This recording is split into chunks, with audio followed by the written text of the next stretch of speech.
É uma alegria imensa ter vocês aqui para juntos estudarmos de forma profunda a lição da Escola Sabatina. Mas antes de nós entrarmos nesse tema, eu gostaria de me apresentar e apresentar os companheiros aqui do meu lado. O meu nome é Kleber Vagla e eu sou coordenador de agricultura aqui no IAG. E à minha esquerda está o irmão Harry. Olá pessoal, tudo bem? Eu me chamo Harry, atuo aqui no Ministério já há uns 5 anos. Atualmente estou como vice-diretor do IAG e coordeno também a parte de escritório, vendas, expedição.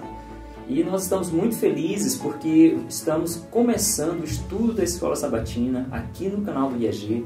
E este trimestre vai falar sobre administradores fiéis à espera do Mestre. E é um tema muito bom, eu tenho certeza que nós vamos aprender muito juntos.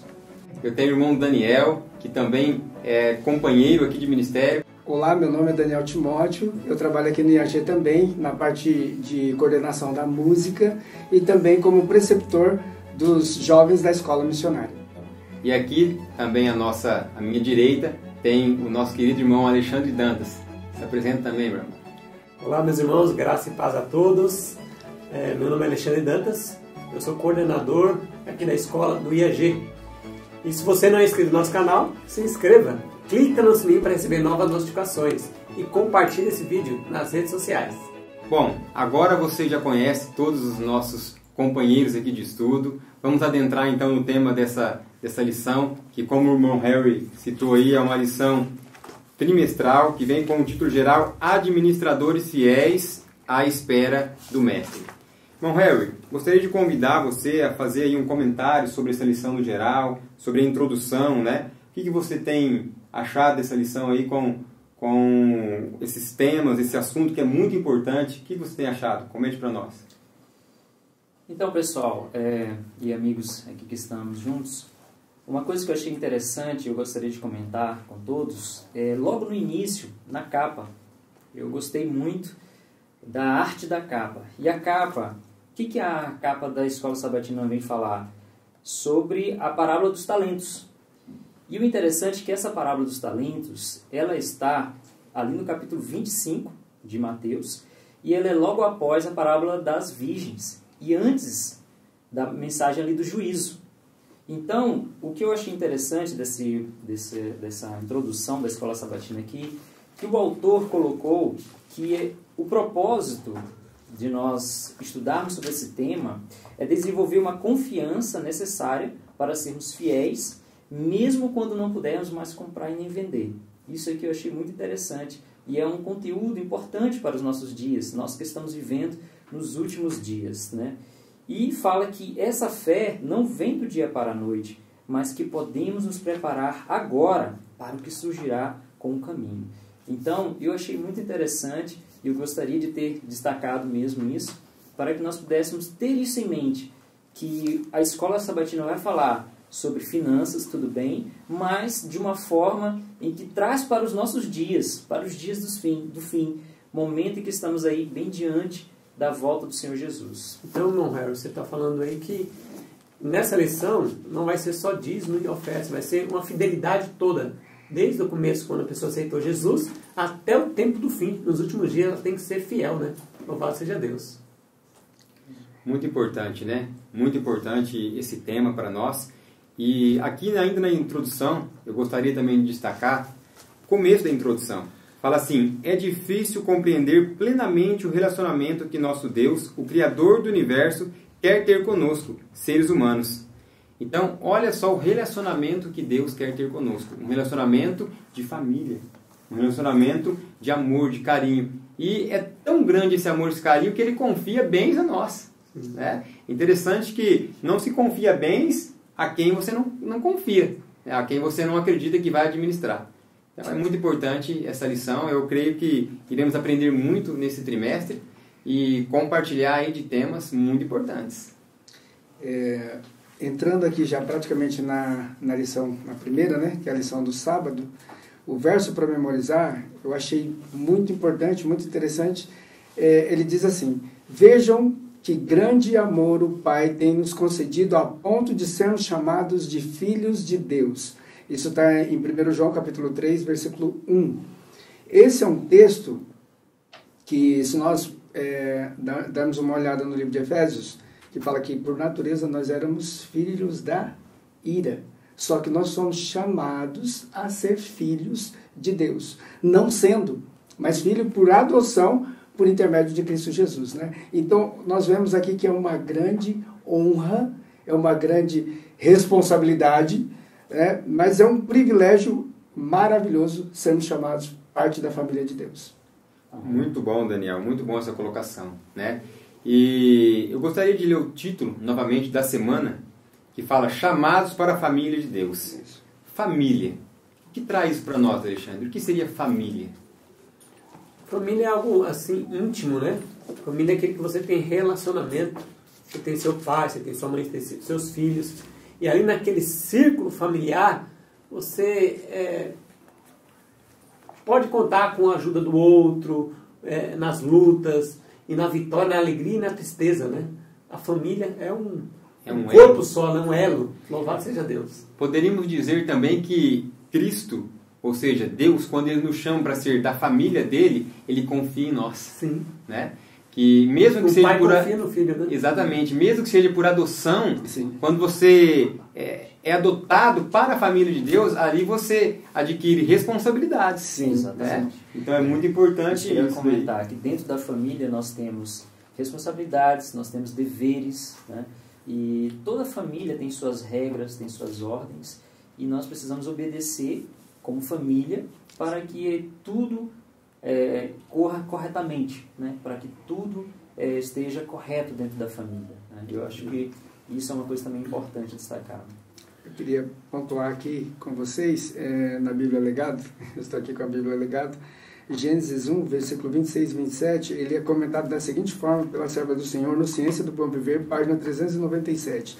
Diz assim: depois dos seres angélicos, a família formada à imagem de Deus é a mais nobre de suas obras. A família é a mais nobre de todas as obras de Deus. E diz assim: Ele deseja que se tornem tudo quanto lhes tem tornado possível ser e que façam o melhor que possam com as faculdades que Ele os dotou. E tem mais um detalhe importante também, Verdade sobre os Anjos, página 49, diz assim: Deus criou o homem para a sua própria glória, a fim de que depois de testada e provada a família humana, pudesse tornar-se como uma família celestial. O propósito de Deus era repovoar o céu com a família humana. Ou seja, Satanás, na sua rebelião, ele arrastou a terça parte dos anjos. Então foi como se ele fizesse uma ruptura, um buraco na família celestial. E agora Deus pretende repovoar o céu com seres humanos como você e como eu. Amém. É uma coisa maravilhosa, é um privilégio muito grande. Eu me emociono com isso, queridos, porque nós vemos um amor de Deus e uma confiança tão grande que Ele deposita em nós a ponto de querer repovoar o céu com seres humanos como você e eu. E o nome, os filhos de Deus, né? A gente carrega o caráter de Deus em nós. Porque meu pai chama-se Paulo. Então as pessoas, Paulo Dantas, as pessoas me chamam de Dantas. Então eu carrego o nome do meu pai. Exatamente. Então eu tenho que dar um bom testemunho da minha família. E assim eu tenho que dar um bom testemunho de Deus, né? Porque eu sou um filho de Deus. Muito maravilhosa essa colocação, né? É importante nós entendermos isso, porque a família, por muito tempo, no passado, a tradição vinha no nome do pai. Inclusive, na Europa ainda existe muito disso, né? Quando você se casa, a esposa, ela traz o nome do marido e os filhos trazem o nome dos pais. Muitas vezes são reconhecidos não pelo nome, mas pelo sobrenome. Sim.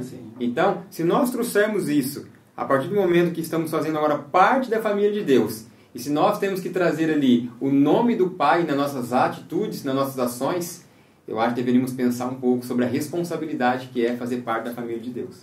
Ter um nome com um significado forte, eu considero o meu nome como um nome com um significado bem forte, né? Porque Daniel significa Deus é meu juiz.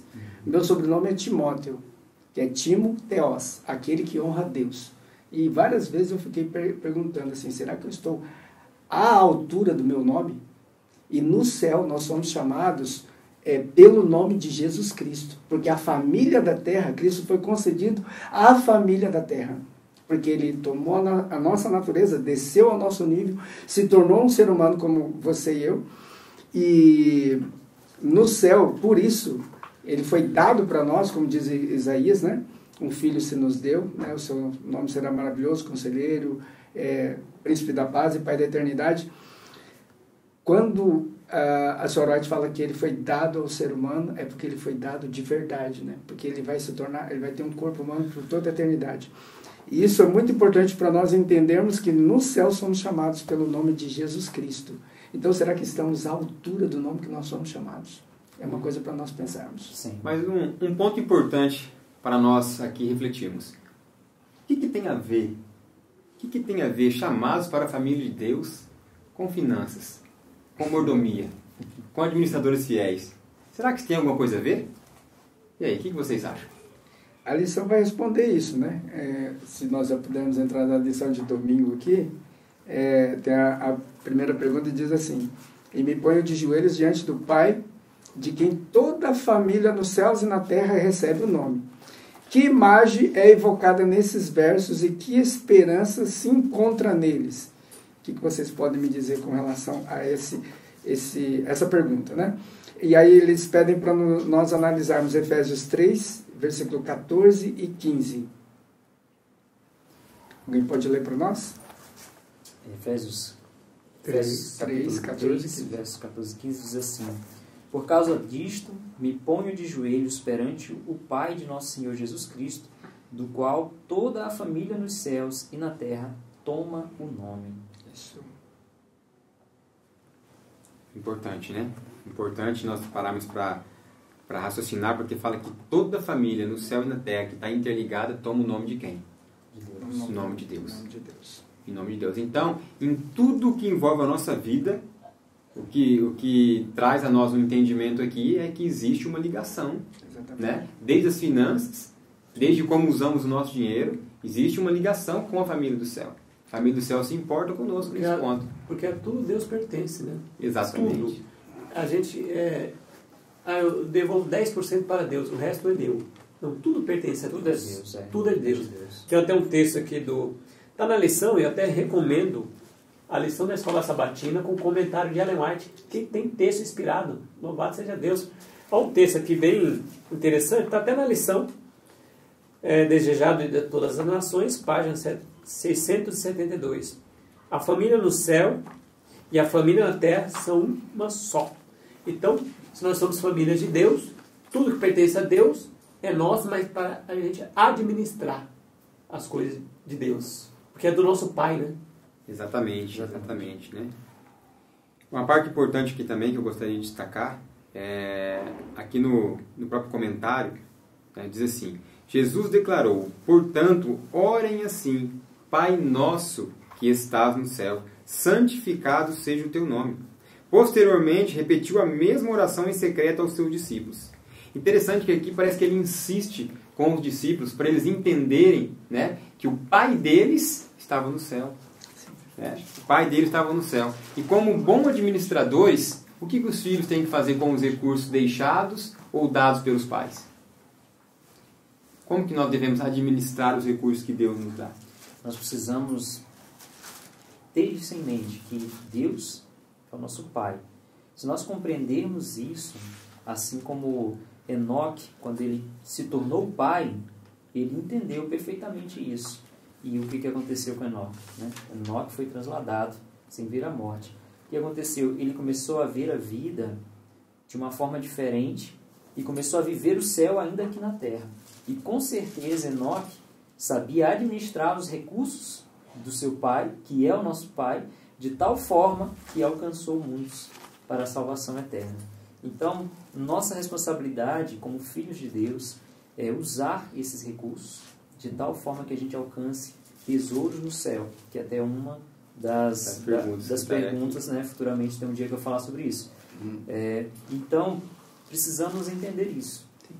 Há muitos recursos à nossa disposição para um objetivo. E nós precisamos constantemente ter esse objetivo em mente. Sim. Exatamente. Se somos filhos de Deus, somos irmãos. E se somos irmãos, também devemos viver em unidade. Em unidade. No comentário do Espírito de Profecia, na página 6, aqui tem um texto da meditação Para Conhecê-lo, de 1965, 3 de abril, página 99, diz assim: o segredo da unidade se encontra na igualdade entre crentes em Cristo. A razão de todas as divisões, discórdias e diferenças se encontra na separação de Cristo. Cristo é o centro, para o qual todos devem ser atraídos. Pois quanto mais nos aproximarmos do centro, tanto mais nos aproximaremos uns dos outros, em sentimento, em compaixão, em amor, crescendo à semelhança do caráter e à imagem de Jesus. Para Deus não há acepção de pessoas. Então, quando nós vivemos em conflito, vivemos em divergência um com o outro, é porque estamos distantes de Cristo. Quanto mais perto de Cristo, mais união teremos entre irmãos, entre amigos, entre família, né? Quanto mais perto de Cristo, mais perto uns dos outros. Importante também nós destacarmos que entre famílias, ou entre família, devemos nos ajudar. Sim. Então, se eu faço parte da família de Deus, tem um outro irmão meu, de sangue, que faz parte da família de Deus, e quando eu falo sangue aqui, é envolvendo o cristianismo, né? Sangue divino, que foi derramado na cruz do Calvário e que hoje é o sangue que deve também nos mover. E a partir do momento que eu entendo que eu tenho uma família, eu devo usar os meus recursos, os meus bens e o meu dinheiro para ajudar o meu irmão que está passando por dificuldade, que está passando por algum problema. Agora vamos aqui passar para a segunda pergunta, que ainda está em domingo. Diz assim, como Deus se relaciona conosco e por que isso é tão encorajador? E aí, meus amigos? Como que Deus se relaciona conosco e por que se torna tão encorajador se relacionar com esse Deus? Lá em Êxodo, a gente viu nesse texto da lição, fala que Deus chama o meu povo. Eu quero tirar o meu povo. Em Gálatas, capítulo 3, o verso 26 e 29, pois todos vós sois filhos de Deus mediante a fé em Cristo Jesus. Verso 29, e se sois de Cristo, também sois descendentes de Abraão, e herdeiros segundo a promessa. Então, somos filhos de Deus e herdeiros de Abraão. Olha que bênção, ser herdeiro de Abraão. Temos a promessa de Abraão e as bênçãos de Abraão espirituais. Amém. E uma coisa que eu gostaria de fazer a pergunta aqui. Por que Israel era considerado povo do Senhor? Porque vinha de uma promessa, justamente como o irmão colocou, de Abraão viria ao povo. Abraão fez esse pedido. Então, Israel não se tornou à toa povo do Senhor. E o Senhor tinha por Israel um cuidado especial. Um cuidado tão especial que dele viria o Salvador do mundo. Não era qualquer povo. E nós somos considerados povo do Senhor. Assim como foi Israel, hoje nós, como cristãos, também somos considerados povo do Senhor. Então, as promessas que nós podemos ler nesses textos antigos sobre o povo de Israel, elas servem para nós também. Elas são promessas para os nossos dias.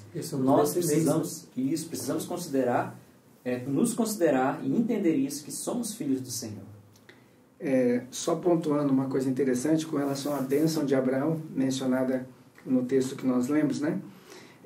Eu quero fazer uma ligação aí de Gênesis 12, 3 e também do 17:1, que menciona a bênção de Abraão, com Atos, capítulo 3, versículo 25 e versículo 26. Diz assim: vós sois os filhos dos profetas e do pacto que Deus fez com os nossos pais, dizendo a Abraão e a tua semente, todas as famílias da terra serão abençoadas. Em Abraão, todas as famílias seriam abençoadas. Mas abençoadas em que sentido?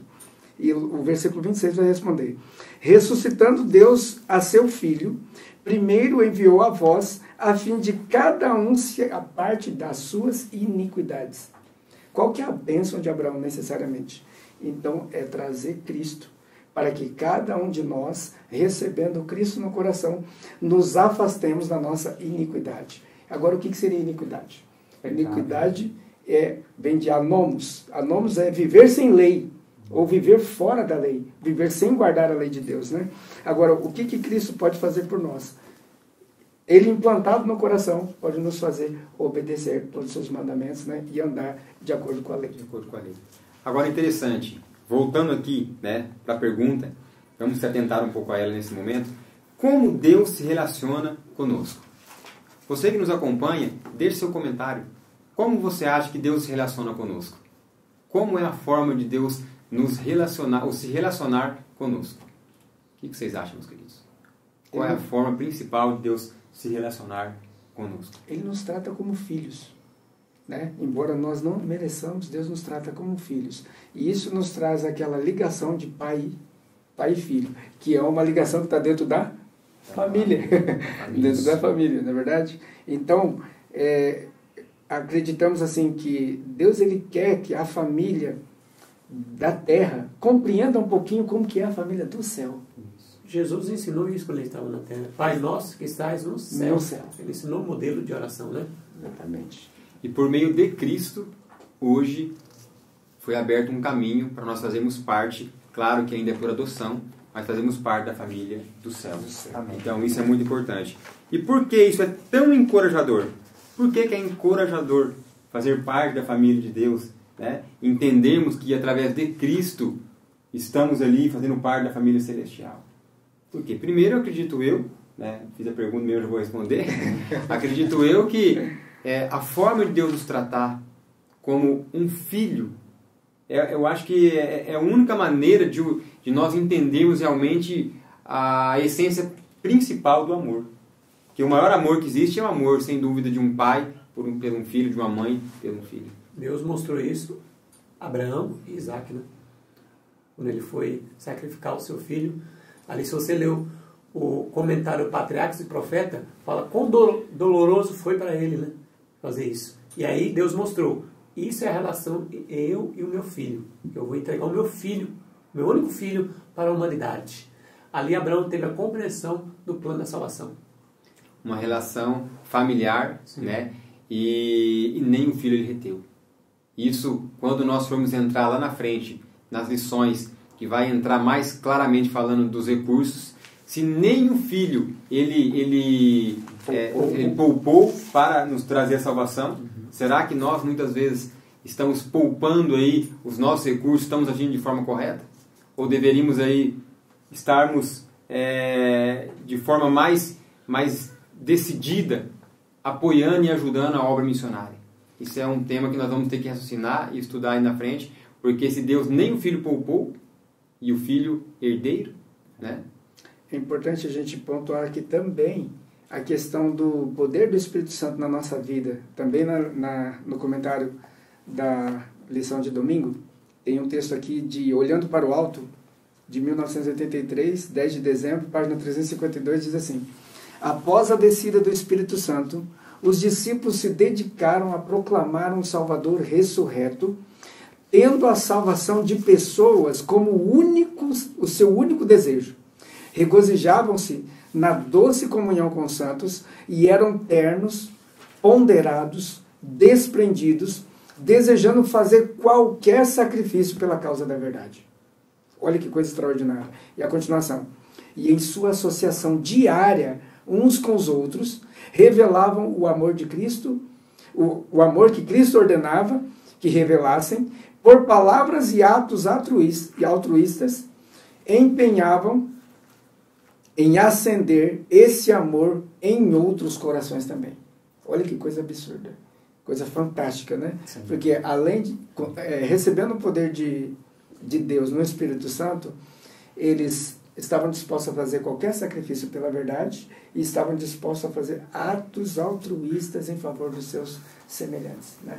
Isso significa ter Deus aqui como Pai, entender que Deus é o nosso Pai e entender que nós fazemos parte da família e que os outros, mesmo que não sejam da nossa denominação, também fazem parte dessa família. Isso. Eles só precisam entender isso. Deus honrou a família, Deus honrou o casamento, né? Tem até um texto aqui do Ciência do Bom Viver, página 221. Eu não vou ler todo, mas o texto diz que ele concedeu a Eva para ser companheira de Adão, realizou o primeiro casamento. O primeiro milagre de Jesus Foi ali no casamento. E aí fala aqui 3 linhas.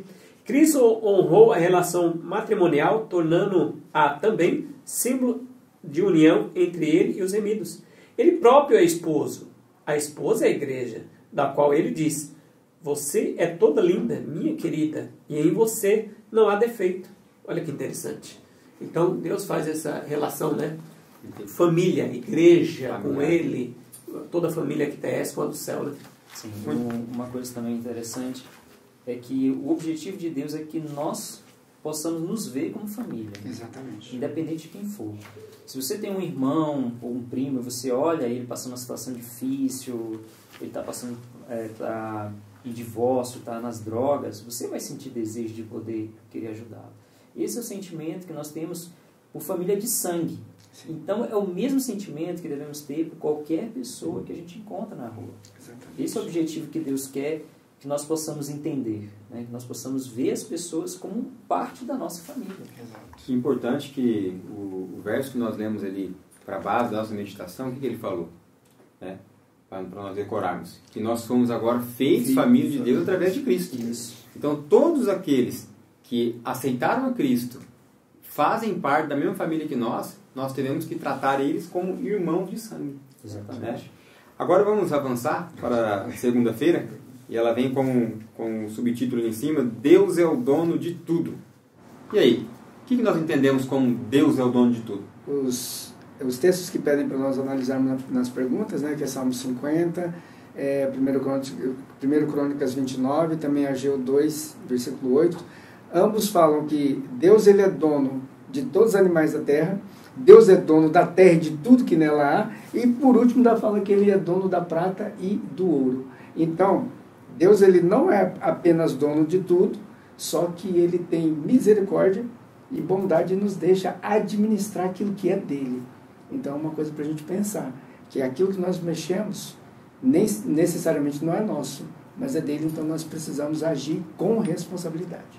Então é interessante que às vezes eu estou devolvendo meus dízimos, minhas ofertas, estou sendo fiel e gasto o resto com shopping, com o que eu quiser. Está errado. Exatamente. Então tudo pertence a Deus. Então vamos ser administradores fiéis. Vamos gastar pensando no alto, pensando em Deus, né? A gente costuma falar que isso, né? Deus é dono do ouro e da prata. Sim. Mas geralmente quando a gente está passando por uma dificuldade, a gente está pensando em receber uma bênção, a gente quer falar: não, mas Deus é o dono do ouro e da prata. Ele vai conseguir, ele vai me dar, né? Ele vai confiar. Mas precisamos entender que mesmo nas mínimas coisas, Deus é dono também. Daquelas coisas pequenas, Deus é dono. Então, o que a palavra de Deus quer nos ensinar? Que precisamos ter essa noção. Que não importa o que a gente está fazendo, o que a gente está dando para Deus ou não, é dele, já é dele. Nós somos dele. Né? Nós somos templo do Senhor. Então, tudo é do Senhor. Tudo é do Senhor, né? Tem um ponto interessante aqui também, que está em Crônicas, que eu gostaria de trazer para nós. Davi, ele tinha um sonho, um projeto, que era construir um templo. Sim. Né? E era um sonho bom, era um projeto bom. Sim. Só que Deus falou assim: Davi, não é você. Muitas vezes pode ser que nós temos um plano, um projeto bom, e Deus fala assim: não é você. E o que nós aprendemos com a história de Davi? Que Davi não ficou ali como um filho mimado, bravinho. Ele pegou, juntou o recurso, planejou para o próximo. Então, às vezes, nós temos posses, bens, dinheiro, recurso, e queremos desenvolver uma obra, mas não temos condição e capacidade de desenvolver aquela obra. E Deus mostra: ó, ali tem um projeto bom, vai lá e invista naquele projeto. Então, isso traz para nós também entendimento que nem só os nossos projetos, os nossos planos são os melhores, mas ajudar a investir em outros projetos também que está acontecendo, às vezes é um bom ponto. Bom, vamos agora passar para terça-feira, que tem ali como subtítulo: Recursos disponíveis para a família de Deus. E aí, pessoal, que recursos são esses que está disponível para a família de Deus? Eu gostei que a lição trouxe aqui que a maior dádiva de Deus para seus filhos é Jesus. Isso aqui, para mim, foi a coisa mais bela que eu li. Porque realmente, sem Cristo, não somos e não temos nada. Né? Não somos e não temos nada. E a pergunta vai falar sobre o Salmo 23, né? Falar que o Senhor é meu pastor, nada me faltará. O Salmo 37, 25 diz: nunca vi o desamparado justo, né? E em Filipenses 4,19 fala que o Senhor suprirá todas as nossas necessidades. Né? E a pergunta diz assim, o que esses versos dizem sobre a provisão divina para as nossas necessidades diárias? Ou seja, que o Senhor vai cuidar de nós. É como se eu, como pai, olhasse meu filho passando necessidade. Será que eu não daria nada para meu filho? Será que ele pedindo um pão eu daria uma cobra? Uma pedra? Não, mas o Senhor está disposto a atender todas as nossas necessidades. Muito bom, irmão Harry, muito bom. Continuando aqui, fala assim também. Quando Deus falou com os seus discípulos sobre sua partida, prometeu o dom do Espírito Santo para confortá-los. Se vocês me amam, guardarão os meus mandamentos, e eu pedirei ao Pai, e Ele lhes dará outro Consolador. E aí? Ter outro Consolador, que é o Espírito Santo, é um recurso para a família de Deus ou não é, Daniel? É o maior de todos os recursos. Aqui está dizendo no comentário da lição de terça, comentário bíblico adventista, página 1265, diz assim: não compreendemos o valor da expiação. Se o fizéssemos, falaríamos mais sobre ela. O dom de Deus em seu amado Filho foi a expressão de um amor incompreensível. Foi o máximo que Deus podia fazer para preservar a honra da sua lei. E ainda assim, salvar o transgressor. Porque os crentes não estudariam esse tema, o tema da redenção.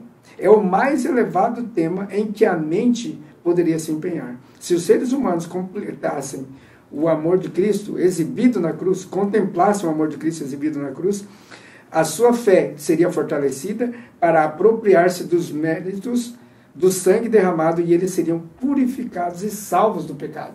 O que o Espírito Santo faz? Cristo, ele pagou pelo preço dos nossos pecados, mas ele não nos mantém naqueles pecados. Ele nos concede o rico dom do Espírito Santo para nós não voltarmos mais naquele pecado. Eu acredito que é o presente mais valioso para cada um de nós. Sem dúvida, né? Sem dúvida. Era como que ele pagasse uma dívida e ainda te deixasse com crédito. Com crédito, exatamente. Então, isso é muito importante. Alguns mais dos companheiros gostariam de comentar sobre a terça-feira?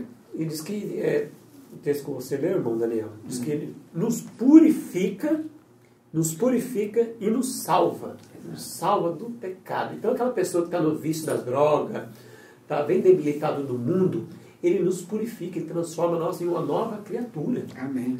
E somos limpos pelo sangue de Jesus. Amém. Louvado seja Deus. Amém. Que maravilha promessa, que maravilhosa promessa. Com Isso certeza. é algo fantástico, né? Fantástico. Bom, vamos passar para a quarta-feira e vem aqui com o subtítulo Responsabilidades dos membros da família de Deus. Bom, nós até agora estávamos falando um pouco dos benefícios, né?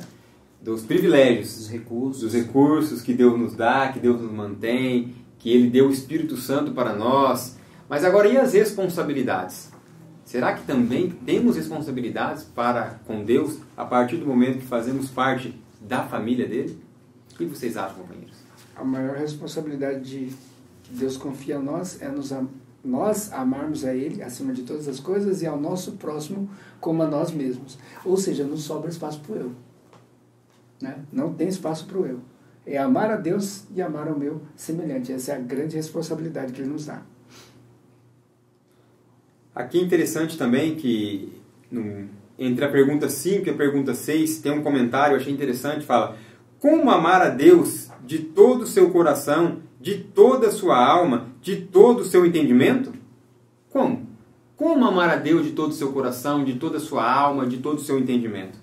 Aí tem a resposta ali em Mateus 22, 37, mas pode ser comentado. O que vocês acham? Como amar a Deus de todo o seu coração, de toda a alma, de todo o entendimento? A palavra de Deus diz que o amor de Deus nos constrange, o amor de Cristo, né? Então, se amamos a Cristo como família, eu amo a minha esposa, então eu quero fazer aquilo que agrada a ela. E ela, assim comigo. Nós somos uma família. Eu quero fazer aquilo que agrada o meu pai. Então, pelo poder do Espírito Santo, a gente faz o que agrada a Deus, guardando seus mandamentos. Inclusive o sábado, que alguns dizem que é legalismo. Mas isso não é legalismo, é por amor. Se me amares, guardareis os meus mandamentos. Então nós amamos a Deus guardando seus mandamentos. Isso vem... o Espírito Santo nos traz esse poder, nos transforma, né? Amém, amém. O Dantas já colocou aqui o texto já da próxima pergunta, né? Que os mandamentos de Deus não são pesados, né? Sim. Quem ama realmente guarda. Eles só se tornam pesados quando a gente não ama. Sim. Esse texto de Deuteronômio 10, 12, 13, tem uma pergunta, né? O que o Senhor pede de ti? Né? E muitas pessoas fazem essa pergunta para si própria. O que Deus quer de mim? E a resposta nós podemos encontrar em João 15, 9, 10, que diz assim: como o Pai me amou, também eu vos amei. Permanecei no meu amor. Se guardardes os meus mandamentos, permanecereis no meu amor, do mesmo modo que eu tenho guardado os mandamentos do meu Pai. Então, isso é o que Deus quer de nós. Que nós possamos demonstrar o amor por Ele através da obediência. Muito bom, muito bom. Então vamos partir para a quinta-feira. Esse tema de quinta-feira eu acho muito interessante. Tesouros no céu. Como ajuntar tesouros no céu? Como seria isso? Ajuntar tesouros no céu. E aí, irmão Alexandre, irmão Daniel, irmão Harry, você também que nos acompanha em casa, gostaria de ouvir o seu comentário sobre isso. Como ajuntar tesouros no céu? O que seria ajuntar tesouros no céu? Porque a palavra de Deus nos diz: não ajunteis tesouro na terra, mas ajunteis tesouro onde? No céu. Então, o que seria juntar tesouros no céu? Deixe seu comentário para nós compartilhar com a sua visão sobre o assunto. Tem um comentário aqui do Espírito de Profecia. Parábola de Jesus, página 205. O dinheiro é de grande valor, porque pode realizar grande bem. Nas mãos dos filhos de Deus é alimento para o faminto, água para o sedento e roupa para quem precisa. É proteção para os oprimidos, é meio para socorrer os enfermos. Mas o dinheiro não é de mais valor que a areia, a não ser que empreguemos para prover as necessidades da vida, para a bênção de outros e para o desenvolvimento da obra de Cristo. Então, desenvolver a obra de Cristo, nós estamos guardando tesouros no céu. Desenvolver a obra de Cristo. Aí tem um leque de coisas que a gente pode fazer, né? Muito grande, muito grande. Podemos colocar como se ajuntar tesouro no céu seria colecionar almas salvas para o reino de Cristo no céu. Mas tem outro ponto que a lição colocou aqui que eu também achei bastante interessante, que é a questão de querer abreviar o reino de Deus. Nós sabemos que Deus, ele reina, então ele senta num trono, mas ele senta no trono na eternidade, só que ele quer sentar em outro tipo de trono. E qual que seria esse outro trono? Seria o nosso coração, onde ele quer realmente se sentar. Se Cristo sentar nesse trono que é o nosso coração, tudo que nós temos, tudo que nós possuímos, vai ser dele. E ele vai poder conduzir através de nós os nossos bens para que eles possam salvar vidas. E aí sim teremos pessoas que serão salvas pelo nosso trabalho e pelo o ministério que nós podemos desenvolver aqui na Terra. E aí, se Jesus está no nosso trono, vamos ter famílias fortes, família bem ordenada, que dá o testemunho de Jesus, e vamos, como o irmão Harry falou no início, vamos ter todos que a gente vê assim na rua, são parte da nossa família. Então a gente vai querer ajudar.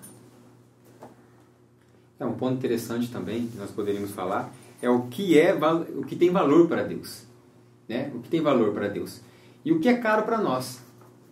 Eu costumo dizer que caro é aquilo que o dinheiro não compra. É aquilo que o dinheiro não compra, como a salvação, como a saúde e como muitas outras coisas. Se nós entendemos o que é caro para Deus, nós vamos entender o real sentido de guardar tesouros no céu, ajuntar tesouros no céu. Bom, vamos continuar aqui o nosso estudo, vamos partir para sexta-feira. E aqui tem um estudo adicional, né, muito importante também. E quem gostaria de comentar sobre esse tema? Harry, gostaria de comentar para nós sobre o estudo adicional aqui, esses textos, inclusive o texto do maior discurso de Cristo, página 78. Irmão Kleber, uma coisa que eu achei interessante aqui do estudo adicional é que o coração de Deus anseia por seus filhos.